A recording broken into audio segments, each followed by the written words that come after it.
Hello, good evening and a very warm welcome to the Hot Seat. In the Hot Seat, we have a tradition of asking difficult questions and trying to get to the bottom of difficult issues. And none more difficult to understand than white-collar crime. And in that regard, this evening, our guest is Mr. Rusiripala Tennakoon, a former senior banker and something of an activist when it comes to matters of public concern and public interest. And very good evening to you, Mr. Rusiripala. Good evening, Faras. Of course, you are no stranger. You are the author of a book, the what do we call it? In Sinhalese, it's called the... Badumkara Andare. Yes, the Tale of the Bond. Tale of the Bond. Not the Tale of the Two Cities, but the Tale of the Bond. Yes. And of course, you've been a vociferous critique of this entire matter almost from the beginning. Now then, Mr. Rusiripala, we noticed recently that the former governor of the central bank has made an appearance to the Presidential Commission of Inquiry, and last Monday he was there as well on the second day of recording a statement. Last Friday. Plus the previous Friday. Yeah. Now then, Mr. Rusiripala, is this the first time that we know of that Mr. Mahendran has made a statement other than his appearances at the COPE committee? Yes, this is a bit of a questionable area because when we read the letter sent by the Attorney General to the Parliament, Secretary General of the Parliament, stating that dated 7th February, of 2017. 7th February, stating that the CID has been informed or advised by him to commence investigations, which we understand, according to the way things are happening, should have been a questioning, started with the questioning of the persons concerned. Yeah. But to date, we have not heard of any questioning done by the CID from Arjuna Mahendran. Have we heard of any questioning by the CID of anybody involved in this bond matter? Not on the bond issue. Not Right. on the bond issue, not to our knowledge. Yeah. Now, what is intriguing here is the letter of the Attorney General is very clear, and it states that Who's the letter addressed to by the Attorney General, to whom? addressed to the Secretary General of the Parliament in Right. reply to a query made by the or presentation made by the Secretary General of the Parliament, Right. and it states, Yeah. inter alia, among other things, it says it is a prerequisite for the central bank, governor of the central bank, to make a first complaint to the CID, which should be treated as the first information with which the department can commence its investigations. So the question is, has the governor of the central bank made such a complaint to the CID? If he had made such a complaint, Yeah. why didn't the CID start questioning or start the investigations Yeah. on this issue? To the best of our knowledge, nobody has been questioned so far. So, Mr. Rusiripala, I think I need to ask you, we have a letter dated the 7th of February Yeah. addressed to the Secretary General of Parliament Yes. by the Attorney General, Yes, under the hand of the Attorney General, yes, in which he clarifies various matters. yes, And he talks of a police investigation, and he talks of a complaint made by the current governor of the central bank. yes. And are you saying that we have no knowledge whether actually the police, the CID, have actually questioned anybody as a consequence of the complaint made by the governor of the central bank? We are not aware as to whether a complaint has been made by the governor of the central bank to the CID on this matter in the first place. Yeah. If it has been made, we are at a loss to understand as to why the CID, having clear instructions from the Attorney General to commence investigations, have not done so. And we see we were waiting for the day till Arjuna Mahendran came before the Commission of Inquiry. And we find that instead of he being cross-examined or questioned about previous statements that he has made or things he has done, a statement is recorded from him. This sounds a little strange, isn't it? Well, it does, but then of course this is two matters. One is a CID investigation. Yes. As a consequence, as a result of Yes. the complaint supposedly made by the Governor of the Central Bank. But we don't need to say supposedly anymore, Yeah. because the letter that you have there, a copy of which we also have, certainly refers to a complaint made by the Governor of the Central Bank, and the Attorney General is writing in the past tense Yes. that he had already directed the CID to go ahead with the investigation. Yes. So the letter's dated the 7th, he's writing it in the past tense, so we presume that it could have been made, the decision could have made at least on the 6th of February. Oh, before 7th, any day. At any date before the 7th. Yes. And a month later, it seems almost beyond belief that the CID haven't investigated. Do you think, Mr. Sipala, that there is, if you remember some months ago, Yes. or some weeks ago, we had the Inspector General of Police on the telephone. He was inadvertently recorded when he was assuring somebody who was obviously his senior that no arrest would be made. But what was of significance on that call was that he was assuring somebody, a boss of his, that there would be no arrest without his knowledge. Yeah. But he was making this assurance ahead of an actual investigation or questioning of whoever they were talking of. Yes. So is this a situation where the CID have sort of ignored this complaint or have sat in their do-nothing seat and are waiting for something to happen? But, what could happen? What will make them move, Mr. Risupala? Can you tell me?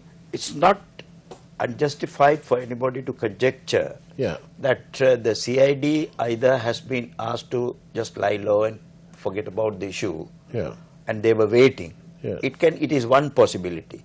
The second possibility is the CID didn't take seriously the Attorney General's instructions or advice. See, any one of these things could have happened.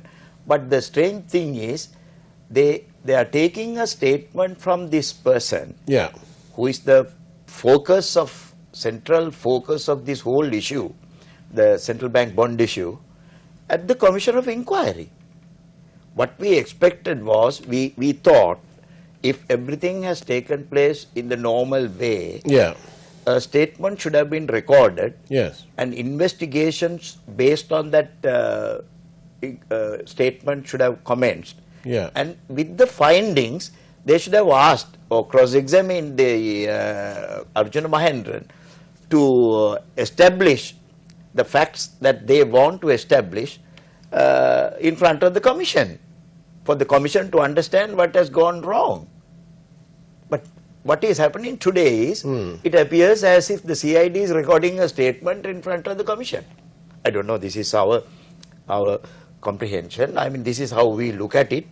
But the fact that he is making this statement at the premises where the Commission of Inquiry is happening would suggest that he's giving a statement for those proceedings, as opposed to making a statement to the police on the complaint made by the Governor of the Central Bank. Yes, for the purpose of the investigation. For the purpose of the investigation. We are worried. Now, we know that the Commission of Inquiry is also investigating into the matter.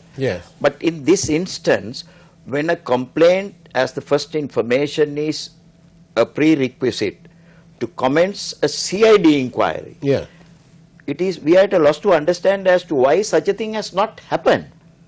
or it's not apparent that it has happened. Let's discuss this a little bit more. Don't go away. After all, this is the hot seat. We'll be right back.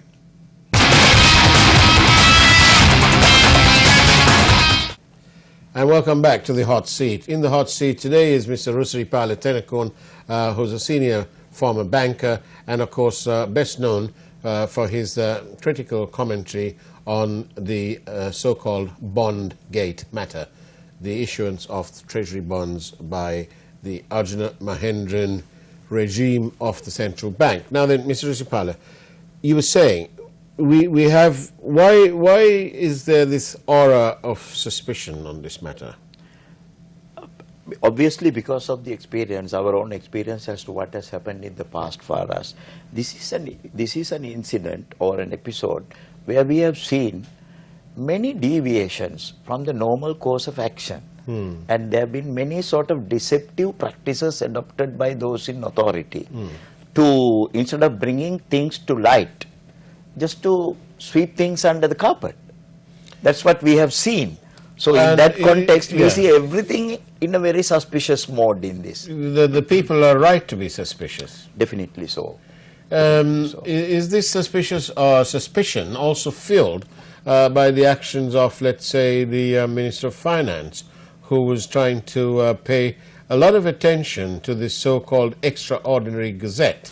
After all, that the governor of the central bank, the current governor, that is, Dr. Kumaraswamy, was at pains to explain that this was a bit of archaic legislation. He didn't use that word, by the way, but, you know, that was the essence of his interpretation. Yeah. And he said that we loved his choice of English words, of course, and he said that the central bank had been substantially compliant or significantly compliant on the issue of the of reporting the matters to the public, which is what the Act envisaged in the first place, that you would report. Yeah. And so this sort of reliance and this dilly-dallying and overindulgence on the part of the Minister of Finance into this matter is a little bit much to sort of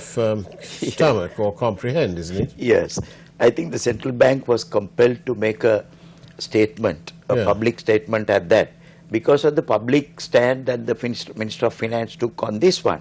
And I must say, it was a totally irrelevant thing that he did by referring to this gazette notification, and also in the context, you know, bringing in the former president of the country, Mahinda Rajapaksa, the former finance minister of the country.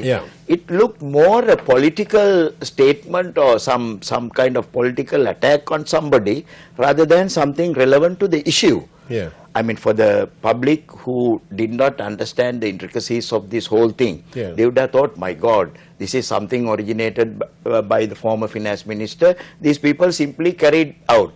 So they were trying to set fire to all sorts of places, a little bit of sort of bushfires here, there and everywhere, to deflect attention from the real problem. Yes. I mean, desperate attempts to cling on to something to distract the attention of the public from the main course. And Mr. Rusiripala, whilst we're at it in discussing these matters connected to the bond, what was the role of the Bank of Ceylon in this whole episode, especially in February 2015? Yeah. You see, there are certain strange coincidences that we have to sort of recollect in this regard. On the 27th of February, this first bond issue takes place. And it's very strange that the chairman of the Bank of Ceylon was appointed to his position on the same date. Right. So I do not know whether he had a role to play in this whole thing, but the Bank of Ceylon officials have taken upon themselves the responsibility of responding to a query or some request made by a client which goes beyond expectation, beyond, you know, their whole I mean, area of operation or sort of rights and authority. Because you're to grant- talking about the granting of a facility. Yeah, I mean, bidding on behalf of another client, Yeah. another primary dealer, Yeah. they themselves being a primary dealer, bidding on behalf of a primary dealer to the extent of 13 billion rupees Yeah. is a massive, huge amount which cannot be explained under normal circumstances. And that too at the last few minutes of before the closing of the bond. Now, you've been the chairman of the Bank of Ceylon, Yes. and so on, and you've had a career in banking. Now then, when you are considering such a vast liability, a vast loan or facility, what would the ordinary course be? Wouldn't it have to go through the credit committee and so on? It's not the question of it being sent through the credit committees. Right. What was important was that it is a matter that should have been definitely referred to higher ups for authority and approval, Right. which in this instance doesn't appear to be the case. So if the Bank of Ceylon hadn't given this company that facility, Yes. nothing would have happened. There would have been no money. Well, I must refer I must invite your attention to some other important matter. On the 23rd of February, Yeah. the Board of Governors of the Central Bank met, and there were three things that they decided. Yeah. The third thing that was raised by Arjuna Mahendran Yeah. in his capacity as the governor to the Board of Governors was to find out, to give instructions to the officers of the Central Bank to find out whether there is sufficient credit flow from the state banks to the primary dealers. I see. Now this fact most of the people have not seen. Right. That is why we say there was a lot of preparatory action taken during that period to pave the way for the consummation of this episode. On that note, we're going to take a quick break. Don't go away. After all, this is the Hot Seat.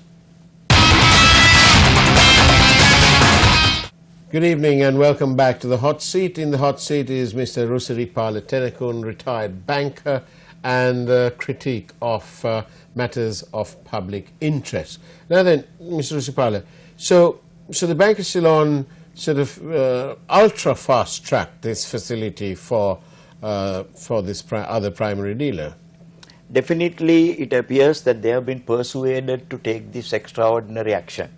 By whom, how and when is a matter to be determined. Hopefully it will come out in the Presidential Commission inquiry. It has to. This is one area where it has to be focused, because the source of funding for this entire thing, the first bond issue, the money, the providing of funds came from Bank of Ceylon. And if not for that, I don't think perpetual treasuries could have even been able to submit a bid for this. And that is one reason why they were not qualified to submit a bid of their own, because they did not have the capital adequacy requirement that is required by the central bank as a primary dealer to submit a bid. Now then, could it be argued that the Bank of Ceylon gave them this facility because they would have government paper in their possession, and that is why they bid on behalf of Perpetual? Well, as for the Bank of Ceylon, if the perpetual treasuries did not take it or did some dishonoring, I mean, it wouldn't be a loss to the bank. That must be understood very clearly. Yeah. But the point here is not that. You know, it's not the risk factor. The manner in which this decision was taken to facilitate this primary dealer looks bad. Looks bad. It looks bad. Yes, definitely. Definitely. It's not normal. It's extraordinary. It has not gone through the normal process of how such a transaction should have been approved. So we're back again to this old problem that if you depart from established procedure and process, invariably there will be a loss, and that loss is to the people. Definitely so. And the warrant issued by the President for the Commission very clearly stipulates about this loss and about misappropriations, about irregularities, about negligence, about overindulgence in various things. all have been covered. So, under those terms, Yeah. it is the responsibility of the banker squarely falls on to prove and establish that they have done something bona fide.